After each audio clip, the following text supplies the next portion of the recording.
Sir మీరు ప్రసన్న బోల్డ్ గారి విషయంలో పిడి సుందర్రావు గారు ఇలా అనడం కరెక్టేనా అని అడిగినప్పుడు మీరు చెప్పిన సమాధానానికి ఒక ఆయన ఈ విధంగా మెసేజ్ పెట్టారు సార్.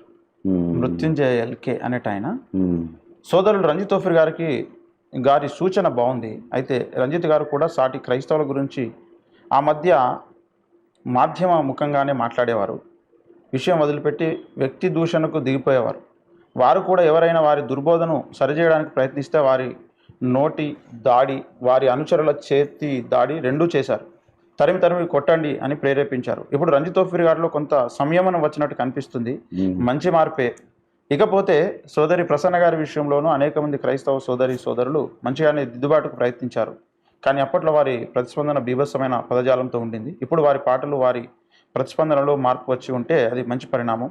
అయినా రంజిత్ గారిని రెచ్చగొట్టే రీతిలో ఇద్దరు సిద్ధం చేసుకున్న ముందస్తు ప్రశ్నలు అడిగి ఆయన ఆగ్రహోద్రేకులై ఉగ్రభాషణ బాణాలు 360 డిగ్రీలు విసురుతుంటే విని తరించిన మన మాధ్యమ ఛానల్ మాస్టర్ సోదరులు మార్క్ గారితో కూడా చెప్పుకోదగిన మార్పు కనిపిస్తుంది. పోతే అందరికంటే ఎక్కువ మార్పు సోదరులు సుందర్ గారిలోనే అని ఒప్పుకోక తప్పదు. సుందర్ గారు ఎవరు? పిడి సుందర్రావు. పిడి సుందర్రావు గారిలో వారు పూర్వపు మనిషి అయితే సోదరి ప్రసన్నను వారి విలయ ప్రళయ గర్జనతో కూడిన దద్దరింపులతో, చేతి సైగలతో, ఉరిమే కళ్ళతో కుమ్మి పెట్టేవారు. సోదరుడు సుందర్ గారిలో అనూహ్య మార్పే వచ్చింది. కొందరు మన క్రైస్తవ సీనియర్ సోదరులు కలుగుతున్న ఈ సకారాత్మక పాజిటివ్ మార్పులు అభినందించదగ్గవే. ఇకపోతే సోదరి ప్రసన్న కూడా వారికి సంబంధించి వస్తున్న సద్విమర్శలు ఏమైనా ఉంటే క్రీస్తు యేసుకు కలిగిన మనసుతో ఒకసారి పరిశీలించి మార్పులు చేర్పులు చేసుకుంటే అది వారికి మంచిదేగా. వారికి పరిచర్య పరిధి పెరుగుతుంది. ఒకరు తప్పవుతారు, ఇద్దరు తప్పవుతారు, పోని ముగ్గురు తప్పవుతారు, అందరూ అలాగే భావిస్తున్నారంటే మనం ఒకసారి ఆగి ఆలోచిస్తే తప్పేంటి? మనం ఒకరికొకరం ప్రేమను వ్యక్తం చేసుకోవడం ఎలా మనకు ఆజ్ఞ ఇవ్వబడిందో యోహాను సువార్త 13:34 ఒకరికొకరు బుద్ధి చెప్పుకోవాలన్న ఆజ్ఞ కూడా మనకే ఇవ్వబడింది. కొలస్సీ 3:16 ఏమంటారు అంటూ వారు ఈ యొక్క వీడియోకి కామెంట్ రాస్తూ చెప్పారు సార్. సరే, ఇప్పుడు వారు ఎవరో నాకు తెలియదు. ఒక విషయం నేను స్పష్టీకరించాలనుకుంటున్నాను.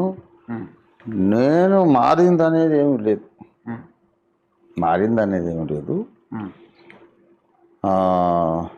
విషయాన్ని వదిలిపెట్టి వ్యక్తిగత దూషణలకు దిగాడు అనేది అది అబద్ధం. అది అసత్య ఆరోపణ. నేను ఎప్పుడు విషయాన్ని బట్టే మాట్లాడతాను తప్ప వ్యక్తిగత దూషణ నేను ఎప్పుడు ఎవరిని కూడా విషయాన్ని పక్కన పెట్టి వ్యక్తిని దూషించినట్టు ఒక్కడు చూపెట్టండి నన్ను. విషయము వాళ్ళు అన్యాయంగా మాట్లాడినందుకు వాళ్ళ యొక్క యాటిట్యూడ్ని బట్టి నా యాటిట్యూడ్ ఉంటుంది అంతే. ఇప్పటికీ కూడా ఒకప్పటిలాగా అంతకంటే పదునుగా కూడా ఇంకా నేను మాట్లాడతాను. అవతల మనిషిని బట్టి.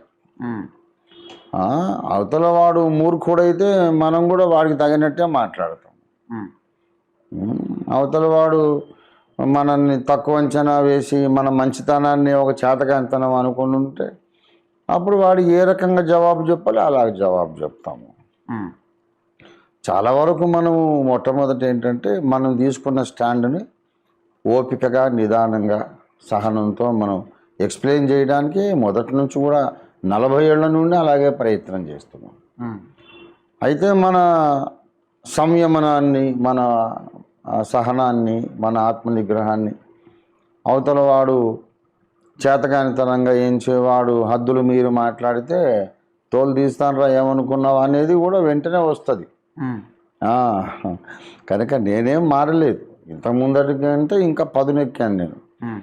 అందరూ ప్రభునందు నా తమ్ముళ్ళు, నా చెల్లెళ్ళు సార్ అనుకొని నేను అందరితో ప్రేమగానే మాట్లాడతాను. అవతల వాడు నా ప్రేమను చేతకానితనంగా ఎంచి వాడు నా సహనాన్ని అవమానిస్తుంటే అలాంటప్పుడు కొంచెం వోల్టేజ్ పెంచాల్సి వస్తుంది.